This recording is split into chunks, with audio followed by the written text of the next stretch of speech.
knew? Yeah. Who knew? I didn't. You know what we didn't see in this clip also was how the girlfriend of the lead, who to me is a brand new Tom Hanks, love him. Good. Girlfriend felt for her. Before this scene, she has takes a day off from work, right? Yep. Cleans the house, immaculate, cooking, sweating over it, worried. But I never gave a good goddamn about the mother-in-laws. I never did. Right. Oh, you never, wow. You know, they don't like me. That's different. I care. Yeah. Who wants a mama's boy anyway? They don't like me. Great, we'll move further away. But yes. Where'd you get that from? How did you know? I mean, I felt like a woman wrote those scenes. Well, I mean, tapped in, huh? Well, yeah. I mean, of course, I can, attribute a lot to my wife. I am married. What's that? I just realized I didn't tell everybody it's a live show. Is it a live show tonight? No. 6214472. You call up. We'll hear you in the great ether. And you can ask John a question, Right. But you know, don't stalk. Last time John was on, a stalker followed. I did. I got some unusual calls. And he came back again. I don't get it. But yeah, give us a call at 6214472 and come join us here. Be polite.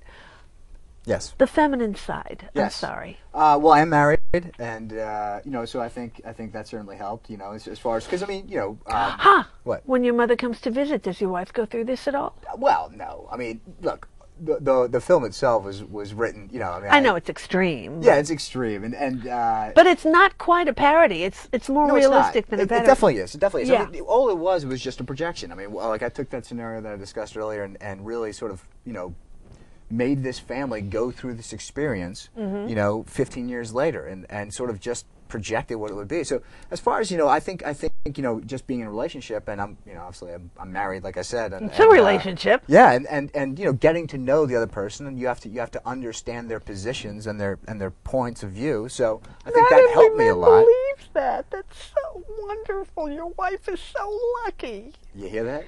Did you hear that? You're lucky. Is she bothering to watch? No, not at all. Yeah, okay. no, she's watching. She's watching. But anyway, no, you're a gem. Well, thank you. You're thank a you very gem. much. That you empathize to the point where you could create that part. Right. Now, these wonderful, wonderful actors. Yes. They're not locals. They are locals. They are locals. Darren Jennings, local. Lizzie Now, which Ross, one? local. Darren Jennings was Mark. And Mark. Oh, Mark is the lead guy. Mark is the lead, yeah. Right. Mark is the lead guy. Right. And the mother, is she local? yeah, she's local. That's amazing She's local. I look up IMDb. I look up their little bios. Yep. They get a lot of LA work. You They do. found and they're still up here. She's still up here. It's one of those things like with many actors, they have to Buy promote town. themselves as LA people as well. Right. Just so that people, when you're casting roles down there, they make themselves available. Like otherwise, you're not going to get the calls, Right. the callbacks. Right. So a lot of these, actors fly back and forth and do that, because it's just part of the job. So these were all local actors. Except Josh. Josh is the one who played Hal, and Josh lives down in L.A., but he is from Sonoma, and he has a lot of connections here. He actually went to ACT in San Francisco, is where he received his training. So, and I only found him because we were casting locally, and he still looks locally. He's still looking at the websites for audition notices? Yeah, he does. He does. Is that how you cast through the websites? I cast through I did a few things. One, Casting Connection. I looked on Casting Connection. Right. To sort of start my search. And then Michael Ching of Grant Avenue Casting came on the project. And is he from LA he's or he's from San Francisco too. Michael We're like a total 100% San Francisco production. I had one person who lived in New York working on this project, and he was our music supervisor, Joe Rudge, who was great, fantastic. Right. But that's it. Everyone else was San Francisco based. You paid these people, though. Yeah. You paid these people. Yeah. How did you do that? How did I do that? And you're also the producer. Yep. So you had to find the funding. You had to do the whole budget thing. Right. Keeps you busy, doesn't it? It does. Do you have a day job? I do. Is that where the budget came from? No. I could not have. I can finance this myself. There's no way. So you're like a real professional, real filmmaker in the Bay Area, shooting on the streets of San Francisco. That is true. Yeah, that's what we. Yes, kudos, huh?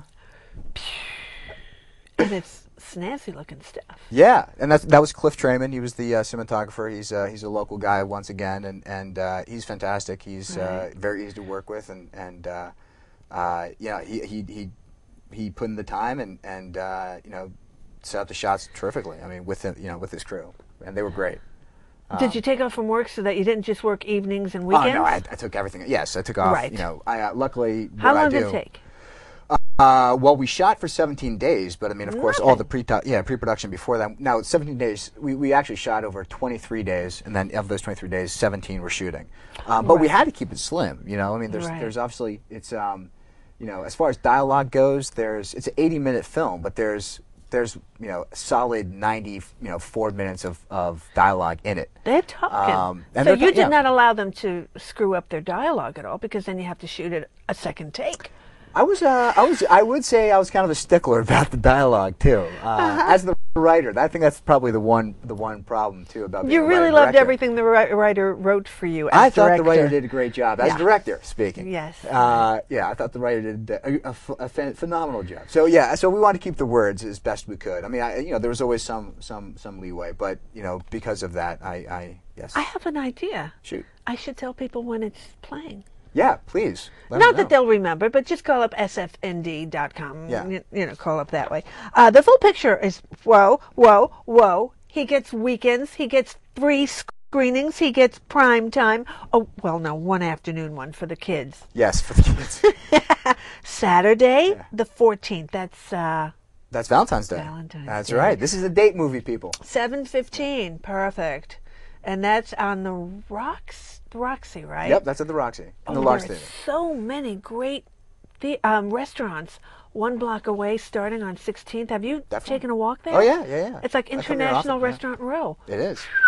Okay, so Saturday the 14th, Valentine's Day at 7:15. Sunday the next day, the 15th. 2:45, and then Saturday again the following Saturday on the 21st at 9:30. Yeah. You're doing good. Thank you. Thank you. Yeah, and I'm excited. I think. By the way, the 21st show is at the Shattuck in that's in the Berkeley. Okay, I was wondering about that. They didn't make it so clear in the program. Yeah, okay. So if you like to cross the bay to see, yeah. Oh well, you know, forget I even said it. Who cares? You got it twice here. You can handle that. I want to show another movie that's going to be opening soon for something completely different. Right on.